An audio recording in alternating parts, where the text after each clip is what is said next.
Hi guys, Stephen Palmer here, Michael Campbell Golf Academy. We're on the driving range. I want to talk to you today about what to look for in an iron, what to look for when you're buying irons.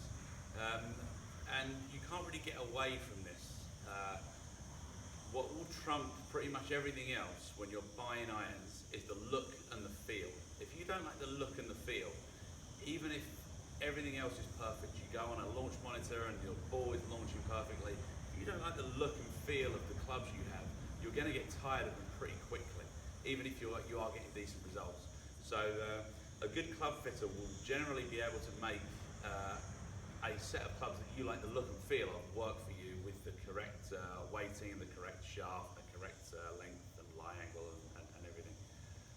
Something that you can look for in heads, performance-wise, is the weight distribution in the heads. I've got two different types of golf clubs here. I've got a Titleist AP2, which is generally what is regarded as more of a players club, a low handicap players club, and I have the Callaway XR, which is more regarded as what they would call a game improvement club. The two biggest differences, if I step towards the camera a little bit here, now the Titleist AP2 will go lower and tend to be maybe a little bit less forgiving than the XR for two reasons. One, you can see the head of the AP2 is generally thinner than the head in the XR, and this is because with the XR, the weighting is, they've taken the weight away from the middle and distributed it more around the edges, which creates a higher moment of inertia, which in English means it's slightly more forgiving on off-center hits. And you'll notice that there's actually maybe a little bit less of the mass, less of the weight of the club in the bottom than in the top. It's a little bit more evenly distributed, whereas there's quite a lot more mass in the bottom of the XR. Now, the more mass that's in the bottom, the lower the center of gravity, the higher the ball is going to tend to fly.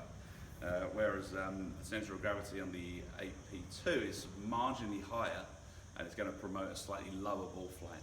So there are a couple of little things that you can look at when you're choosing a set of clubs. Now the shaft and everything can have a big effect on the trajectory of the ball, and that's why you should always get your clubs fitted. But in terms of choosing, go for the look and feel first, and then look at the weight distribution in the head relative to the kind of flight you want. So if you want a higher flight, you want a bit more weight in the bottom of the club. A lower flight, you'd want something that's distributed a little bit more evenly, like more of a blade looking type of thing. And if you want something a bit more forgiving, you're looking for something with a slightly bigger face, maybe slightly bigger hitting area than the AP2. This being the AP2, this being the XR, this is going to be a little bit more forgiving.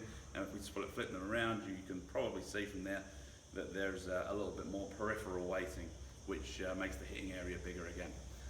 So that's a little bit of video on what to look for when you're buying irons. We're going to talk about different elements in the following videos, like iron length and choosing the right length and getting the right lie angle. So stay tuned, we'll see you in the next video.